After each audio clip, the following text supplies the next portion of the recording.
Missed classes, lockdowns, and terrified students, all because of bogus threats directed at school. The trend is growing across the country, and Iowa is no different. Bogus threats of violence waste police department time and come with severe consequences for the person behind them.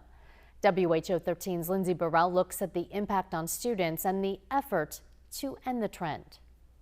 As students went back to the classroom for the new school year, Iowa schools became a target of a national issue, an uptick of non-credible threats to school safety. As the tip comes in, it goes to our dispatch center, and they are going to review it. And based upon that initial review, they're going to determine which avenues the tip goes. Notifying schools, police, criminal investigators, or all of the above. So depending on what that is, determines the urgency, which also then determines the response. Non-credible threats have resulted in school lockdowns, police investigations, often sending schools into a panic. And you don't want to cause additional alarm, but you also don't want to dismiss anything. In Iowa, there have been over 100 threats made so far this school year, and currently over a dozen arrests have been made as a result. Parents don't want the extra anxiety of sending their kids to school. Law enforcement doesn't want to be spending their resources responding to these types of things. And ultimately, with the criminal penalties that come along with it. Criminal penalties like acts of terrorism, a Class D felony, charged to students as young as 14 years old. It's a high price to pay for making a really bad decision. And it has experts wondering, are these threats a downward trend or rather a modern example of kids being kids? Any kid at that age is impulsive, right? That is developmentally appropriate. Right? Thinking back to your own experience of being that age, to kids that age, right? We make choices without understanding everything that happens. That being said, you can't make a broad generalization that none of these kids have ever understood that or incapable of understanding that. If the intent of the threat was to cause fear, panic, anxiety, to generate a law enforcement response, well, then that's absolutely going to land in the county attorney's lap for prosecution purposes. And that can be a felony. A charge that can halt a young person's life before it's even truly started and hold long-term effects, even if dropped.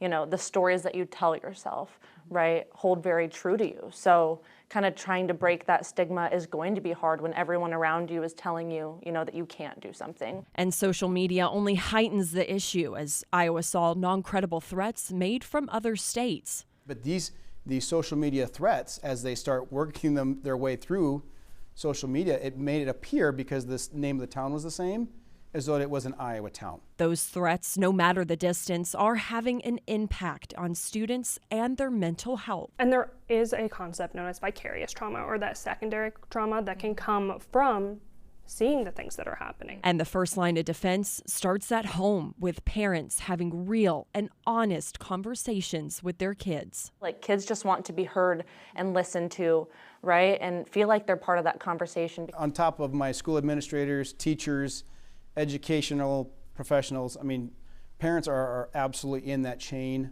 of prevention. Prevention that includes parents continuously monitoring what their children are consuming and communicating online. So they're having conversations with each other that we're just not a part of and parents are not a part of. And those conversations happen rapidly, and they happen with folks all over the world. Trust, but verify. And it's because it's not like as a parent you want to not trust your child. An issue highlighted during the Perry school shooting investigation, as those conversations were the first warning signs of shooter Dylan Butler's interest in violence and violent acts. He had stated interest in prior school shootings. We can say that some of those conversations happened online, in the sense of chat rooms and those sorts of things. A digital footprint that, if caught early, could have stopped tragedy. Parents need to be involved. Willful blindness is not a parenting strategy. In general, I think kids are much more capable than we give them credit for and are very capable of having mature conversations about difficult topics. The best way to stop school violence is to prevent it. And the best way to prevent it is to talk to them and be educated. Reporting for WHO 13 News, I'm Lindsay Burrell. Any threat directed at schools should be reported, credible or not. You can do that anonymously by going to safeandsoundiowa.gov. The website is monitored 24/7 and threats of violence are distributed to schools and law enforcement within seconds.